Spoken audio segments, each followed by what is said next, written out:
Infos de la RDC, l'Afrique et le reste du monde. Une seule adresse. www.congosynthèse.com.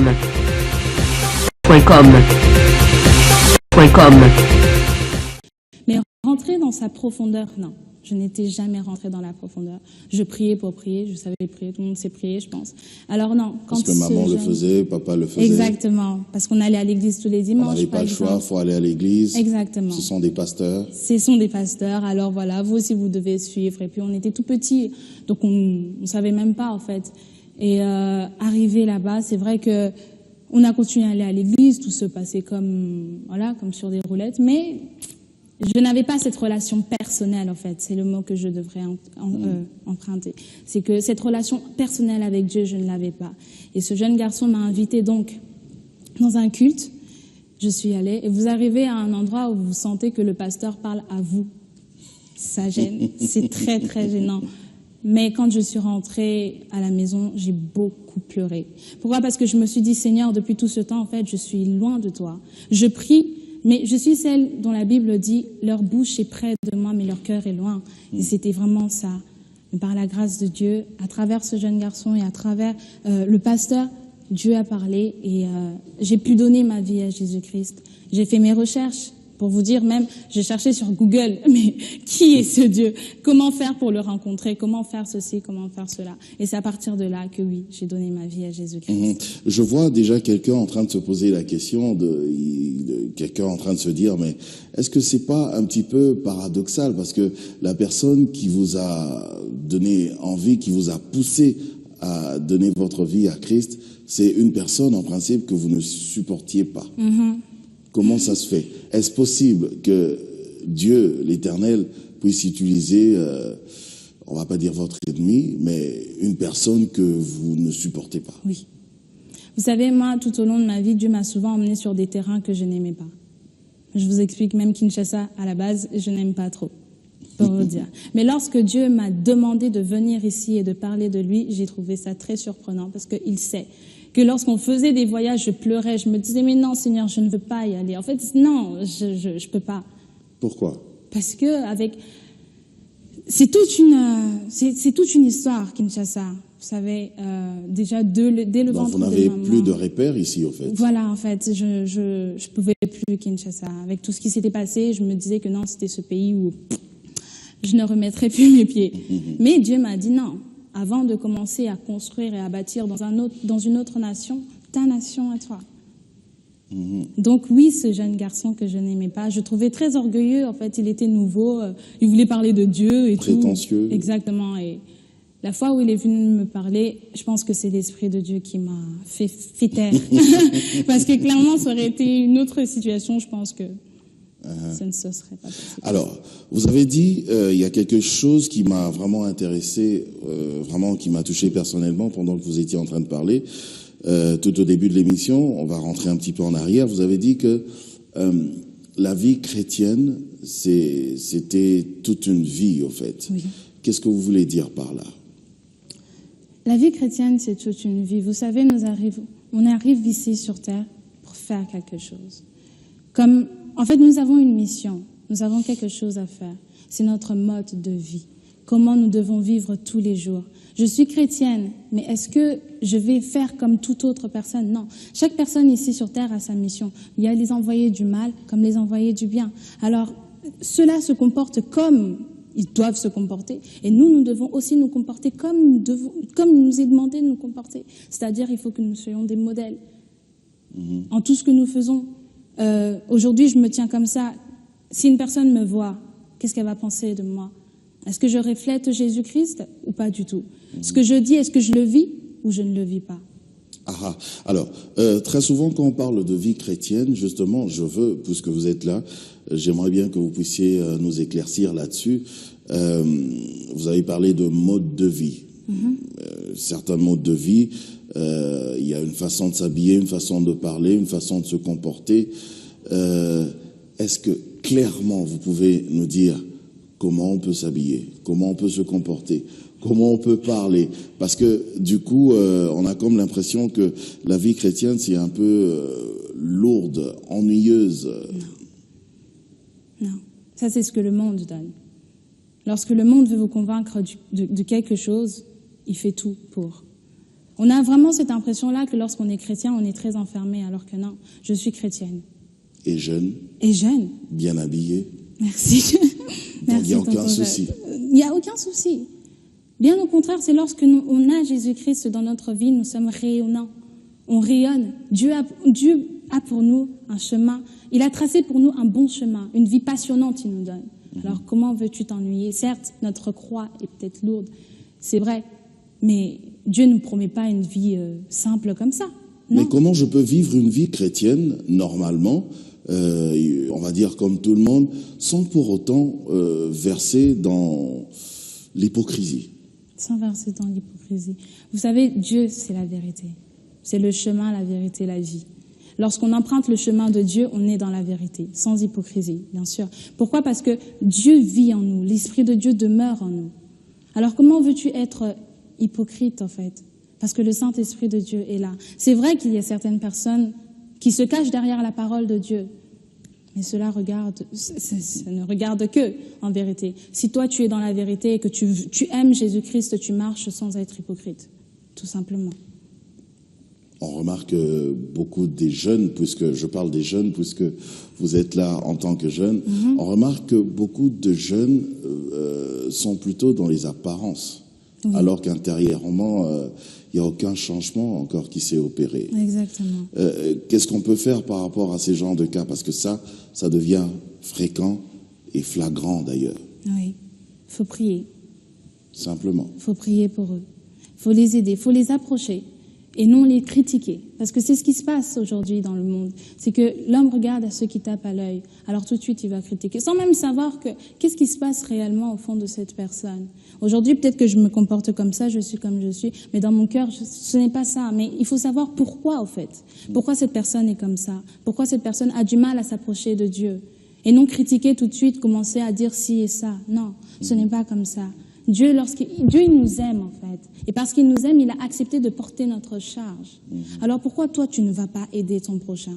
Si toi, tu es dans la vérité, pourquoi toi, tu dois rester dans ta vérité, ignorer l'autre? Non. Si vous êtes là ce soir, et si vous êtes d'ailleurs là à Kinshasa, c'est d'ailleurs l'Éternel lui-même qui vous a donné cette recommandation. Vous êtes venu avec un thème, que personne ne méprise ta jeunesse. Exactement. C'est dans la Bible, mais parlez-nous-en, parce que là, c'est vaste. C'est vaste, c'est vrai.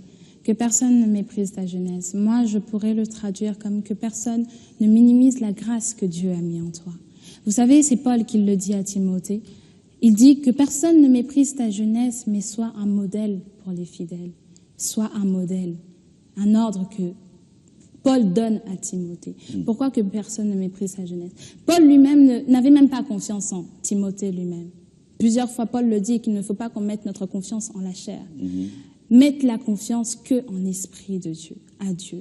Alors Paul savait que dans Timothée, il y avait la chose de Dieu. Pourquoi? Parce que dans sa façon de marcher déjà, dans sa façon de vivre, nous pouvons voir que Timothée, c'était un jeune garçon qui était investi, qui était à côté de Paul. Qui voulait savoir un petit peu plus comment ceci, comment cela. Alors Paul voit que non, ce jeune garçon a la chose de Dieu. Alors parce que moi je vois ça, mais d'autres personnes ne le voient pas. Alors que personne ne te méprise. Et puis même, ce n'est même pas, on n'attend même pas que les autres puissent nous mépriser. Il y a certaines personnes qui se méprisent eux-mêmes. Ils ne sont pas capables de se dire que oui, avec moi, Dieu est aussi capable de m'utiliser. J'étais ce genre de personne. Okay. Je me disais que c'était pas possible. Si vous voyez ma petite sœur, c'est que vraiment, en fait, dès son jeune âge, elle était vraiment comme ça. C'est qu'elle aimait Dieu et toutes ces choses. Et moi, je la regardais, je me disais, mais non, en fait, moi, je ne serais même pas capable, en fait, de faire toutes ces choses. Mais si, Dieu m'a rendu capable. Dieu m'a montré, Atara, tu vois dans toi, j'ai mis ça, ça, ça et ça. Mais si tu me suis, si tu me fais confiance, tu verras. Ne te minimise pas. Parce que ce que j'ai mis en toi est grand.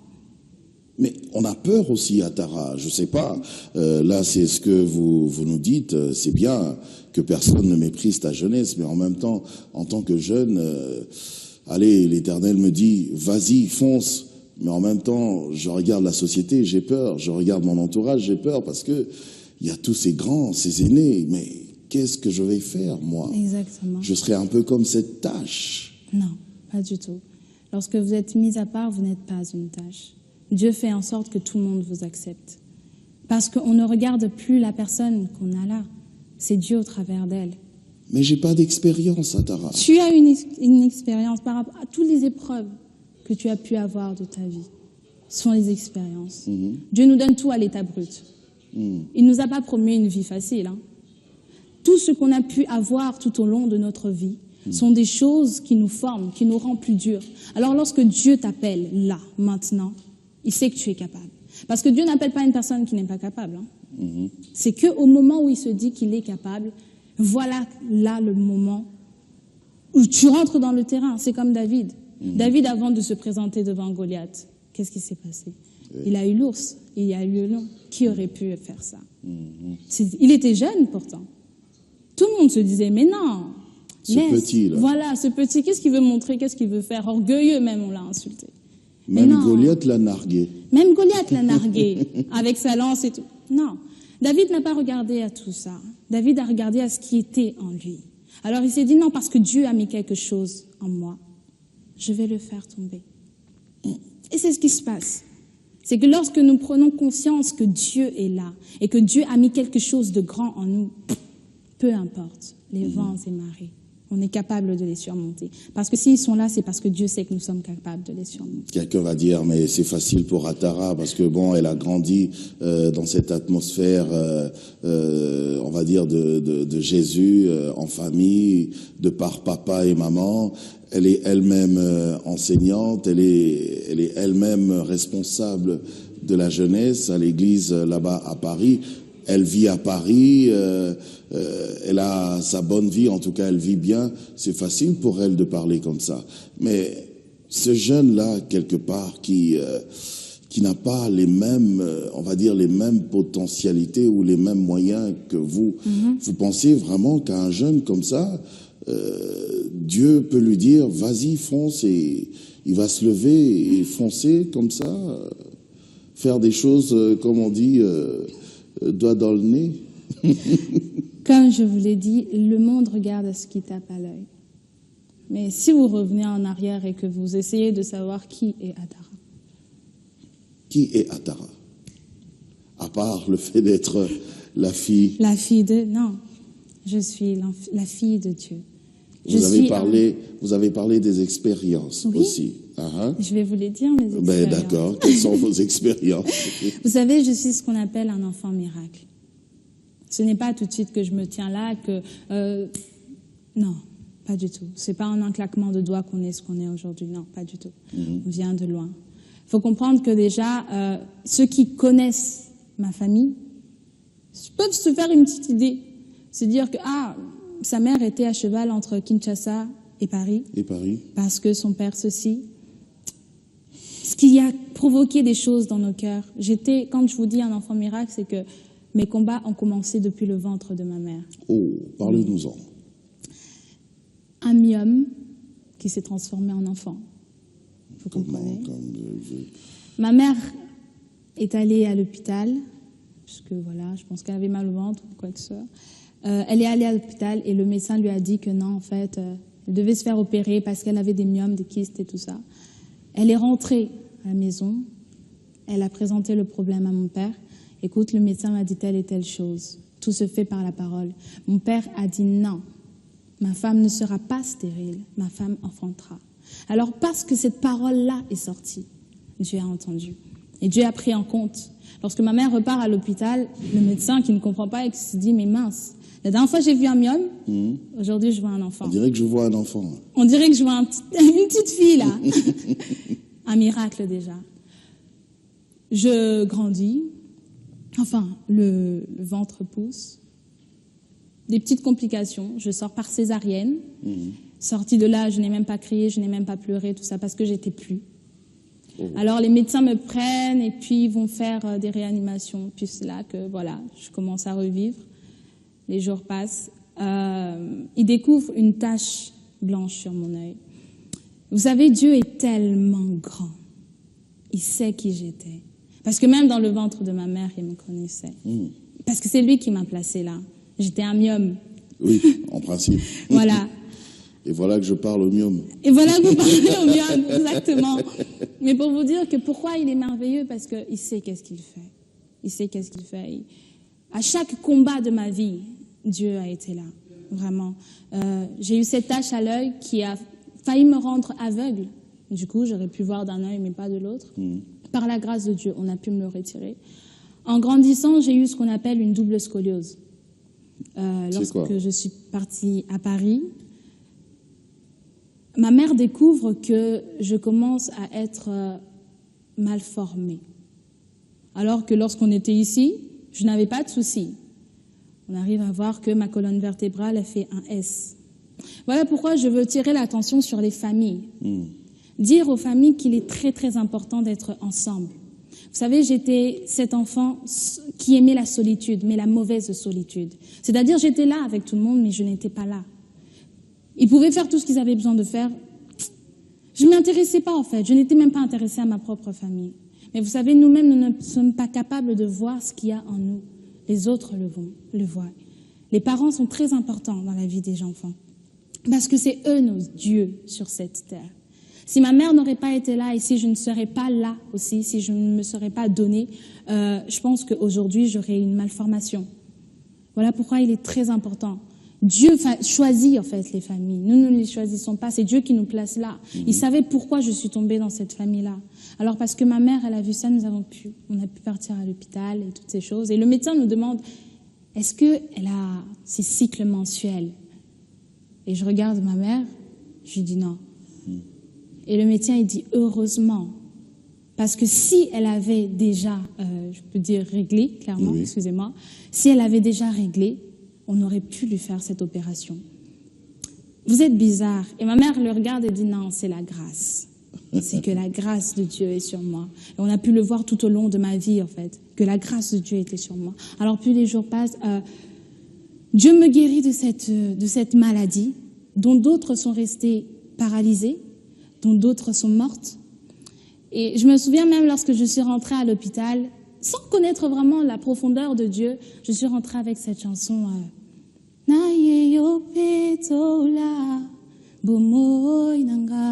Mike Kalambai. Et cette chanson m'a accompagnée.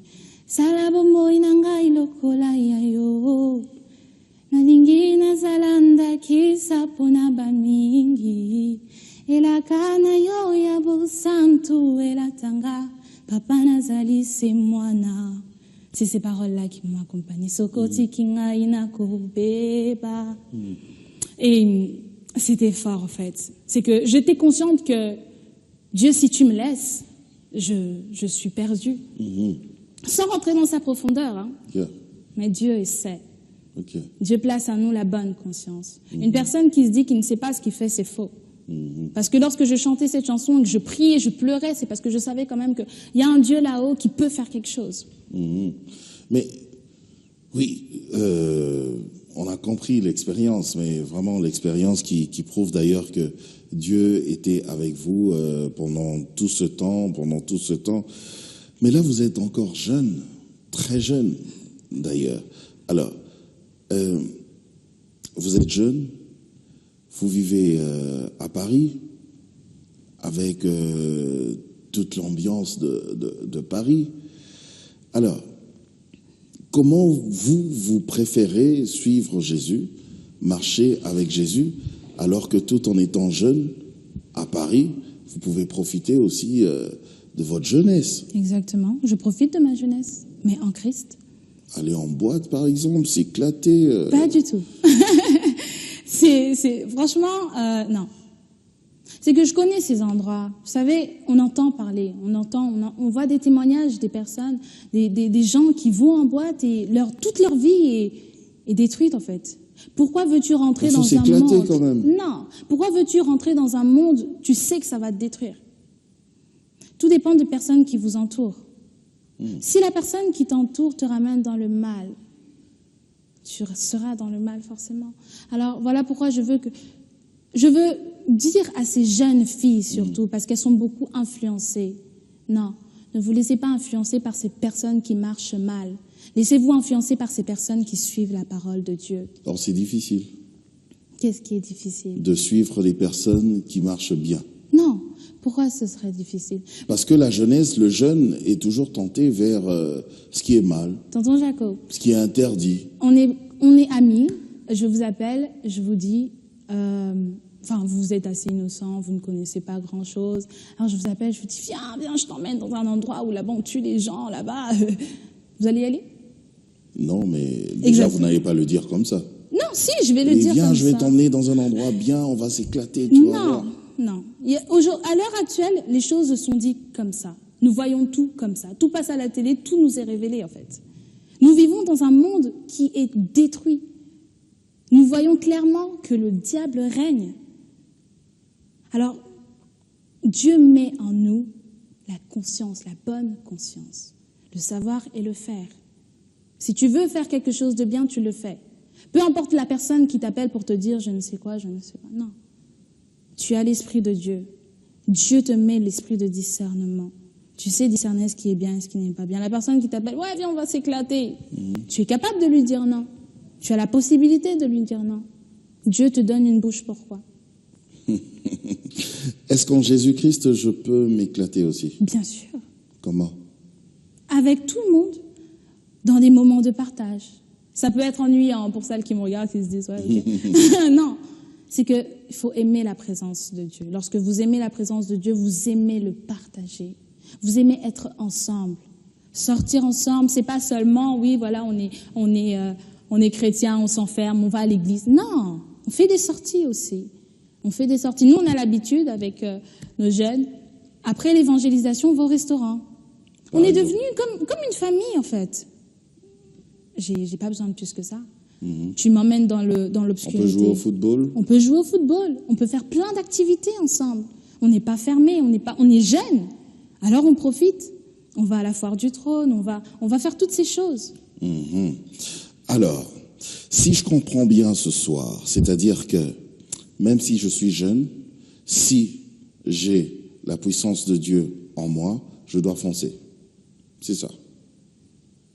Je ne sais pas si je peux dire... Ou si Dieu me dit de foncer, je le fais. je dois le faire. Exactement. Même si je suis jeune. Même si je suis jeune. J'appelle ça la règle des 7 secondes. C'est que vous êtes là... La règle de 7 secondes. 7 secondes. Le Saint-Esprit de Dieu vous parle. Soit tu le fais maintenant et tu le fais, soit tu ne le feras jamais. Et le temps passe, en fait. Le temps passe, ton maître revient. Il revient et il te dit, ça fait 20 ans que je t'ai laissé là. Ah oui, mais non, mais j'arrivais pas à y aller, Non. Dieu te donne la capacité, en fait. Dieu, lorsqu'il te donne une mission, il approvisionne. Il te donne la possibilité de le faire. Tout est possible à celui qui croit. Alors si tu crois que tu es capable de passer cet obstacle-là, tout simplement, ça va aller. C'est vrai que c'est pas facile. Même moi, lorsque j'ai reçu le message, Atara descend à Kin et fait cette émission, moi, et Dieu me dit oui, c'est le temps. Tu attendais tes 20 ans. Dieu m'a promis qu'à mes 20 ans, des choses extraordinaires allaient se faire. Tu attendais tes 20 ans. Maintenant, tu as 20 ans. Je t'envoie. Vas-y. Vas-y. J'ai prié, Seigneur, tu es sûr que ça? Oui, c'est ça. Tu n'as plus le choix. Vous savez ce qui est décevant aussi quelque part, c'est-à-dire que en tant que jeune, c'est vrai, vous venez comme vous là, vous venez à Kinshasa pour toujours parler de Jésus-Christ, mais en même temps, il n'y a pas que les jeunes, il y a aussi tous ces aînés, tous ces vieux. Et très souvent, les jeunes, on les regarde avec dédain, genre pourquoi, comment tu peux, Osamana Mouké. Et c'est ça qui décourage. Exact. Alors, vous, qu'est-ce que vous pouvez nous dire par rapport à cela? Parce que il y a peut-être un jeune quelque part qui aimerait bien, qui a toujours senti cela en lui, mais il voit aussi le regard des aînés et il a essayé une fois, il a vu ces regards et ça l'a découragé. C'est vrai. Voilà pourquoi Paul dit à Timothée que personne ne méprise ta jeunesse. Lorsqu'on prend conscience, en fait, qu'on a la chose de Dieu, on ne regarde pas ceux qui sont autour de nous. Pourquoi? Parce que nous ne vivons plus pour nous, nous vivons pour Dieu maintenant. Alors, toi qui dois aussi vivre pour Dieu, pourquoi tu vas venir me bloquer? Non. C'est que cette personne qui me regarde et qui se dit, oui, je ressens cette chose, mais je ne sais pas comment faire, prie Dieu. Dieu va te donner la capacité, la possibilité de pouvoir passer cet obstacle-là, de pouvoir convaincre même tes aînés que, écoutez, c'est même peut-être grâce à cause de moi que la famille peut changer. C'est peut-être à cause de moi que Dieu peut nous faire grâce sur quelque chose. Dieu le fait. Tout dépend si, en fait, il faut s'accrocher à Dieu. Seigneur, regarde la situation dans laquelle je suis. Je suis avec ces grands qui, eux, ils ne comprennent pas les choses comme moi, je le comprends. Alors, s'il te plaît, aide-moi. Le Saint-Esprit de Dieu fait toutes choses. Et venir comme ça, ce serait pas de la prétention un peu? Sans prétention. Tu te présentes là sans prétention. Ils te refouleront une fois, deux fois, trois fois. Au bout d'un moment, ils vont se dire, bon, loba, pel camolingo, loba, et puis on n'en parle plus. Mais écoutez, vous parlerez peut-être à 5 personnes, une personne sera touchée. Et parce que cette personne-là sera touchée, que les choses vont changer. La prochaine fois quand il va venir parler, cette personne-là dira, non, écoutez-le, l'Esprit de Dieu fait ça. Non, attendez, il a quelque chose à dire lui aussi. Attendez, il y a quelque chose de bien qui peut sortir en lui. Les jeunes sont capables de changer le monde, est-ce que vous le savez? Nous sommes cette génération où on vibre, comme ici il dit, à se vibrer. Oui, parce que Dieu te donne la force en fait. Le jeune est encore assez fort, assez mûr, il a la facilité à comprendre, il a la facilité à chercher, alors que nos aînés n'ont peut-être plus cette force-là. Alors parce que toi tu as senti cette chose-là en Dieu, prie Dieu. Dieu va te donner la capacité, la possibilité de pouvoir accomplir ce que lui veut que tu accomplisses. Parce que tout ne dépend pas, excusez-moi, tout ne dépend pas de nous maintenant, mais tout dépend de Dieu. Cet enseignement que vous nous apportez ce soir, évidemment, c'est juste une partie, mais voilà, c'est tout un enseignement, c'est très important à propos de la jeunesse, mais moi je pense que c'est aussi à propos de tout le monde. Est-ce que c'est un enseignement que vous pouvez apporter aussi à l'Église ici, Bien par sûr. exemple, à l'armée de Victoire, on va Bien dire, sûr. Kinshasa? Oui. Pourquoi? Parce que, vous savez... À tout le monde ou bien seulement aux jeunes? À tout le monde. Pourquoi? Parce qu'il y a ces grandes personnes qu'on voit physiquement.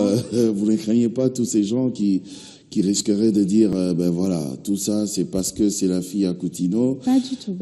Maintenant, elle veut venir ici nous faire des leçons. Aucune leçon à faire. C'est qu'au bout d'un moment... Ah oui, il faut savoir ça. C'est que c'est pas parce que nous vivons comme ça que tout est parfait. Non, pas du tout. Pas du tout.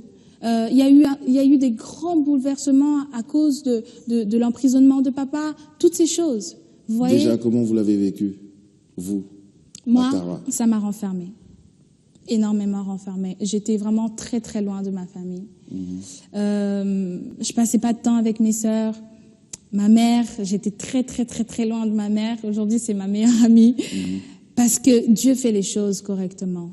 Vous savez, elle va venir là, on va dire oui, elle veut nous donner des leçons. C'est pas des leçons. C'est qu'il y a des grandes personnes comme ça physiquement, mais à l'intérieur sont encore des jeunes personnes. Oui.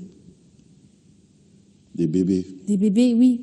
Ils n'ont pas de vision. Ils ne voient pas plus que ça, en fait. Plus que ce qu'ils ont là. Ils se limitent. Alors que Dieu, c'est au-delà de tout ça. C'est au-delà de tout ça. Il nous ouvre les portes qu'il faut. Ce n'est pas seulement les jeunes, mais c'est les grandes personnes aussi qui, à l'intérieur d'eux, sont restées jeunes. Que je veux réveiller aussi, leur dire que, oh, ça fait combien de temps que tu es ici sur Terre? Tu as une mission à accomplir. Est-ce que tu l'as accomplie? Ton maître revient. Quel compte tu vas lui rendre? C'est ça. Juste un secret. Entre nous, il n'y a personne, il n'y a même pas les téléspectateurs. Oui. Dites-moi, qu'est-ce que maman pense de tout ça, de vous? Bon, vous savez, maman, c'est plus les études. Mais lorsqu'on commence, en fait, à parler de ça tout le temps, maman, on se dit non. Derrière ça, derrière cette insistance, il y a Dieu. C'est une femme qui prie, c'est une femme qui connaît Dieu. C'est une femme qui prie, c'est une femme qui connaît Dieu. Alors ce matin même, j'étais très surprise. Elle me dit, Dieu lui a dit, tout est prêt. Va avec elle, va les accompagner. J'étais très surprise parce que maman, c'est plus les études, les filles. Mais au moment, elle se dit que oui, il y a les études. Dieu est là aussi. Il y a Dieu aussi. Alors parce qu'il y a les études et il y a Dieu qui est là, Les portes s'ouvrent. Nous lui donnons ce qu'il faut lui donner. Tu veux des études, maman, tiens tes études, j'ai eu mon bac, je suis à l'université, patati et patata. Mais Dieu m'appelle aussi à quelque chose. Et elle accepte. Parce que c'est Dieu. Un autre secret. Oui. Il n'y a personne, hein. Quand vous voyez maman en train de prêcher, maman Amy Coutinho, parce que moi déjà, elle m'a toujours impressionné depuis très très longtemps. Quand elle prêche, c'est comme si c'était une lionne qui était en train de parler. Et quand vous voyez papa Archie, votre papa, en train de prêcher, comment vous vous sentez? Il n'y a personne, il n'y a que Dieu. On va d'abord commencer par maman. Je suis très impressionnée par la force que Dieu a mis en elle. Vous savez, avec tout ce qu'elle a pu vivre de sa vie. Ça vous arrive aussi de voir en elle vraiment une autre personne pendant qu'elle est sur la chair? Oui. On a tendance à le dire avec les filles quand tu as fini de prêcher. C'est vraiment une lionne, elle a du feu. Oui. On se dit, vous avez vu, ses yeux, ils changent. Oui, même ses yeux changent. Même ses yeux changent. Alors, parce que c'est un petit secret entre nous. Oui, dis-le. Si je ne finis pas comme elle, je ne sais pas. Pourquoi? Parce que c'est vraiment un exemple à suivre. Non pas seulement en tant qu'elle-même servante de Dieu, mais en tant que mère aussi. Ok. Elle sait prendre en charge, elle sait supporter. Parce qu'il y a d'autres mères, je ne pense pas qu'elles auraient supporté tout ce qu'elle a pu endurer. Je ne le dis pas seulement parce que c'est ma mère, non. Parce que je vis avec au quotidien et je me dis, waouh, cette force vient d'où? Et même papa. Je vous assure, papa qui a demandé, après sa crise d'AVC, qui a demandé qu'on le mette à genoux pour qu'il prie Dieu. On peut se dire, mais bon, c'est rien. Il a juste demandé de se mettre à genoux. Non, c'est quelque chose. C'est que dans cet état-là, il se dit, Seigneur, il faut que tu me vois. Et même lorsqu'on est là-bas, on l'embête, papa et tout, coupe-toi les cheveux et tout, osons à moi jeune et tout. Il rigole. Il se dit, oui, il faut que je retrouve ma force. Et jour après jour, il se donne les moyens d'être fort. Non pas seulement pour nous, mais pour son Dieu. Parce que Dieu lui a promis 80 pays. Et lorsqu'il n'aura pas eu ces 80 pays-là, ça ne passe pas. Et ça, c'est un exemple. C'est vraiment un exemple à suivre. Alors, on a fini notre émission pour ce soir, mais juste un mot. Je vais dire à tous ces jeunes qui nous ont suivis depuis le début, mais aussi à tout le monde, parce que c'est un message vraiment qui intéresse tout le monde. Un petit mot. Tout d'abord, je vais m'adresser aux jeunes, parce que la raison pour laquelle je suis ici, c'est pour eux. Dieu nous appelle à des grandes choses. Au dernier temps, il répand son esprit sur toutes les chairs. Les filles, les fils prophétisent. Les jeunes gens ont des visions. Les vieillards ont des songes. Alors, je veux te réveiller, toi, qui t'endors encore. Réveille-toi, sors de ce monde-là, parce que Dieu t'appelle à des grandes choses. Dieu veut que tu le serves. Je pense que si je prends cette génération, ma génération, ça fait 20 ans qu'on est ici sur Terre. Et si notre maître revenait, qu'est-ce que tu vas lui dire? Non, pendant 20 ans, j'ai fait ceci. Non, ça va pas passer. Tu sais là où tu vas. Et pour toutes ces familles, ces mères et toutes ces choses, vous réveillez vous aussi. Parce que nous, les enfants, nous pouvons en fait marcher par rapport à la marche de nos parents. Lorsque je vois que, par exemple, ma mère ne marche pas correctement, moi, ça ne me donne pas envie de marcher correctement aussi. Alors, prenez conscience de la vie. Prenez conscience que Dieu revient. Dieu revient. En fait, on arrive au temps de la fin. Jusqu'à quand vous allez vous endormir? Jusqu'à quand vous allez être là et passer votre temps dans les choses du monde? Vous êtes dans ce monde, mais vous n'êtes pas de ce monde. Chaque personne a sa vie, a sa mission ici sur Terre. Alors ne vous conformez pas à ce siècle-là. Le diable fait des choses de sa manière. Nous aussi faisons des choses à notre manière. Pourquoi aujourd'hui nous voyons, il y a tel occulte qui est sorti, il y a telle chose qui est sortie, et patati patata. Mais nous alors, qu'est-ce que nous ramenons? Oui. Je ne veux pas être celle qui voit les choses de loin et qui ne fait rien. Je veux être celle qui voit et qui parle. Qui tire la sonnette d'alarme. Exactement, parce que Dieu revient. Dieu a besoin de nous. Dieu a besoin à ce que nous dépeuplons l'enfer. Vraiment, parce qu'il y a ses enfants, il y a tout qu'il a. Dieu a besoin de nous. En tout cas. Atara Coutinho, merci. Je vous en prie. En tout cas, j'espère qu'on pourra organiser une autre émission, peut-être une émission de ta grandeur, pourquoi pas. Avec plaisir. Et avec la chorale, je vous ai vu, vous avez essayé de chanter un petit peu. Je confirme que vous chantez pas comme une casserole, parce que je connais quelqu'un, Maman Dorcas. Maman Dorcas. C'est un secret, qui chante comme une casserole. C'est vrai. Faut pas lui dire. Hein. Je vais pas lui dire. D'accord. Merci à vous également, chers téléspectateurs, de nous avoir suivis. On va se retrouver la prochaine fois pour un nouveau numéro de Sur le Plateau. Mais en tout cas, portez-vous bien. Continuez à nous écrire via ce numéro de téléphone qui défile au bas de vos petits écrans.